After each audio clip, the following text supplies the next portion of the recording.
This is episode 3 of Saving Connie.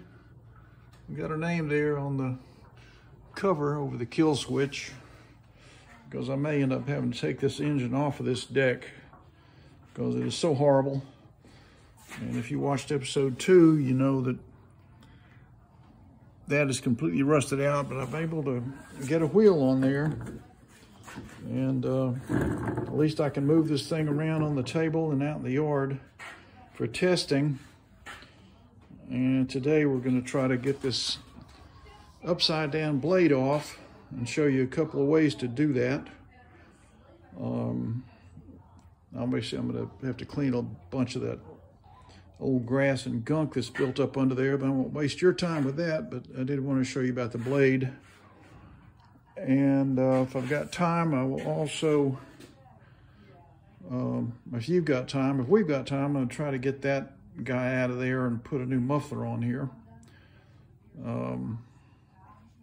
So let's begin. I'm going to go ahead and put this in the holster, and we'll start getting that blade off, because that's definitely got to come off since it's upside down. So let me move back a little bit, get some good perspective for you. There we go.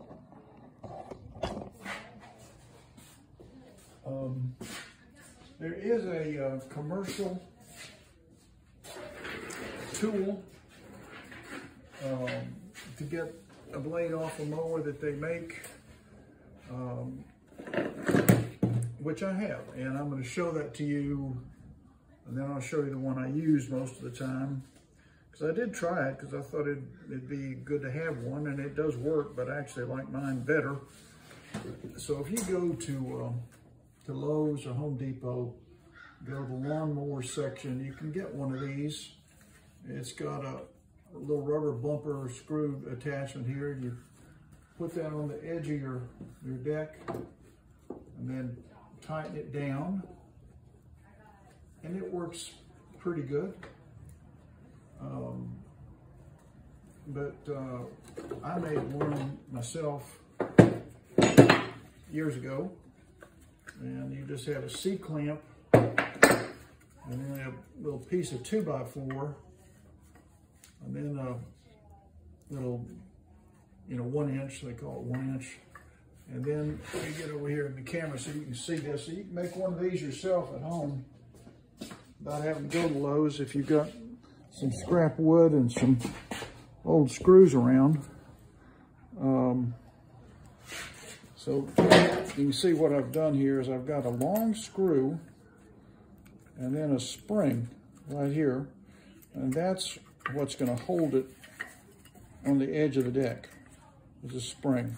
So you run that long screw through there, put a nut on the end or something to retain it, and a washer on that end. And then you've got a spring there. And I like having the blade come on that little piece of wood rather than metal. So that's what we're going to use today. So let me go ahead and put this in place.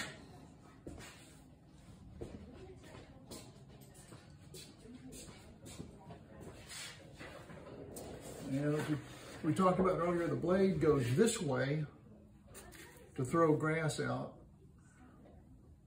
All right, it's going to turn that way. And you can see the cutting edge of the blade is on the back side, so it's not helping at all.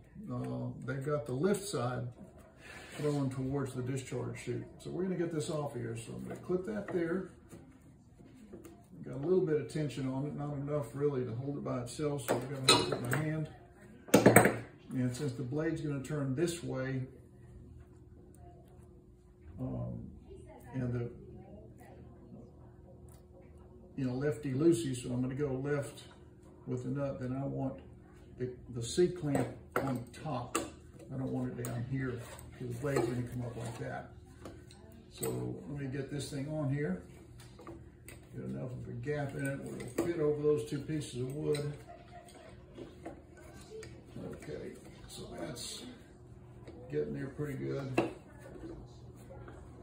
All right, now I'm going to tighten her down. Of course, you got to make sure that it's gripping on both sides. And just snug it up pretty tight. It doesn't have to be super tight, because you're going to be hitting this with the blade, and you've got leverage on your side. So this is not going to want to move, because what's going to want to move is that nut. So let's get this around there. See, so that hits there, and that looks like a 9/16. Let me get a wire brush on that. Knock some of the dirt off so that 9/16 will fit on you good.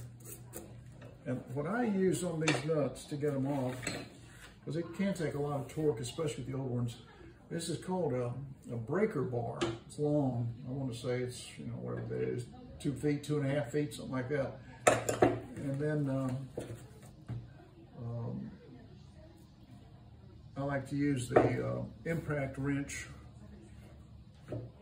So I think that's a 1/2 inch, you know, socket hole, and let me get the right sockets for that. So there you go. Yeah. Okay, this is a 9/16 impact. All right, let me make sure I'm still recording. Hang on a second, let me run around there. Yeah, we're still good. Okay. So now you got all this leverage helping you by using what's called a breaker bar. Let's get that guy on there. So that's seated pretty good. And I've got all this leverage helping me. So I'm going to go up, up, up, up, up. There, okay, it's starting to go.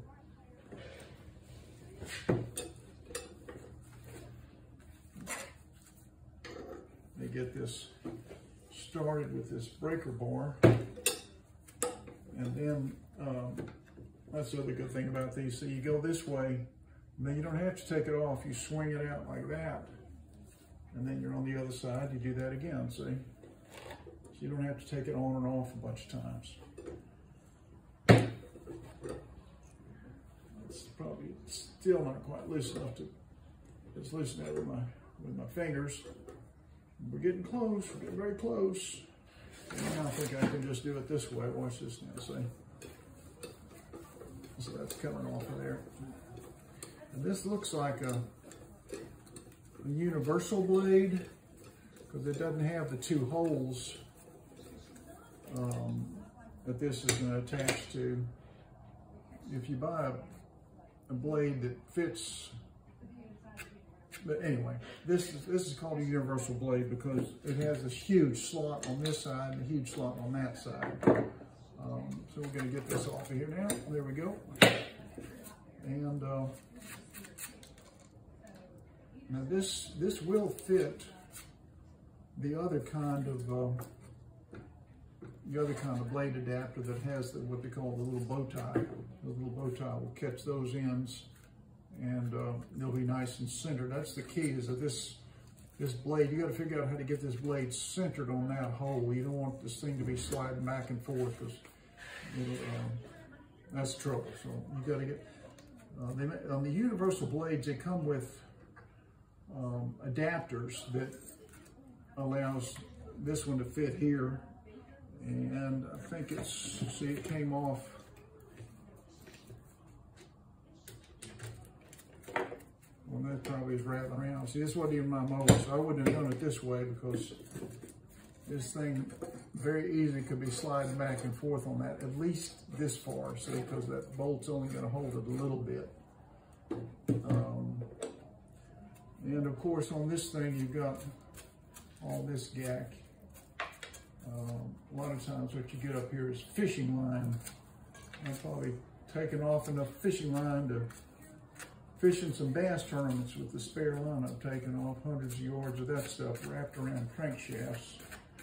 Okay, so we got that going. And let's look at this blade. That's pretty messed up. It might be usable, at least, you know, maybe not for a lift. You're not going to need lift because that's been beat up so bad because they're cutting with the wrong side. But it might just cut and discharge out the side pretty good.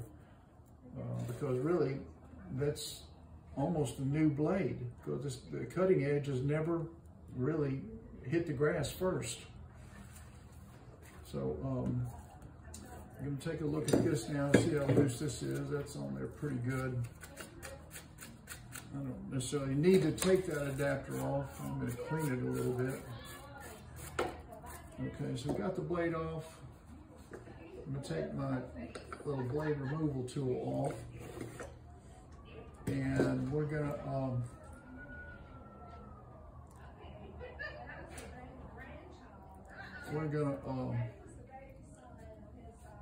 move around this side. Let me go ahead and shut this off. We'll make this the next episode. So anyway, you know how to get that blade off now. You can use a store-bought tool or make one yourself. Stay tuned.